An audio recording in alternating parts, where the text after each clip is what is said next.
ناظرین آپ کو تازہ ترین صورتحال سے آگاہ کرتے ہیں۔ وفاقی سیکریٹریٹ کے ملازمین کی قلم چھوڑ ہڑتال آج بھی جاری ہے۔ اسلام آباد دوسرے روز بھی بارش میں ملازمین سیکریٹریٹ میں اپنے دفاتر سے کام چھوڑ کر باہر نکل آئے ہیں۔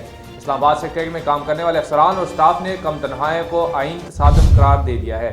اس حوالے سے مزید جانتے ہیں اپنے نمائندے سے۔ جی ذوالقرنین گوندل، بتائیے گا کیا صورتحال ہے اور یہ ہڑتال کیوں کی گئی ہے؟ جی تو وفاقی سیکریٹریٹ کے ملازمین کی قلم چھوڑ ہڑتال آج بھی جاری ہے۔ آج دوسرے روز بھی بارش میں یہ لوگ دفاتر چھوڑ کر دھرنا دیے ہوئے ہیں۔ کافی تعداد میں ملازمین جو ہیں وہ یہاں پر موجود ہیں۔ ملازمین کا مطالبہ ہے کہ FIA کی طرح ان کی تنخواہیں اور الاؤنسز میں بھی اضافہ کیا جائے۔ جو ہماری موجودہ تنخواہیں ہیں وہ بہت زیادہ کم ہے، جس میں گزارا ناممکن ہے۔ سیکریٹریٹ میں کام کرنے والے افسران اور سٹاف نے کم تنخواہوں کو جو ہے آئین کے متصادم قرار دیا ہے۔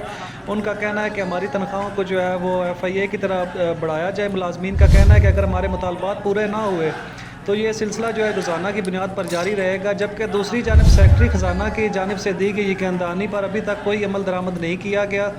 قلم چھوڑ ہڑتال کے باعث وزارتوں کے دفاتر میں کافی کام متاثر ہوا ہے۔ جی بہت شکریہ ذوالقرنین گوندل۔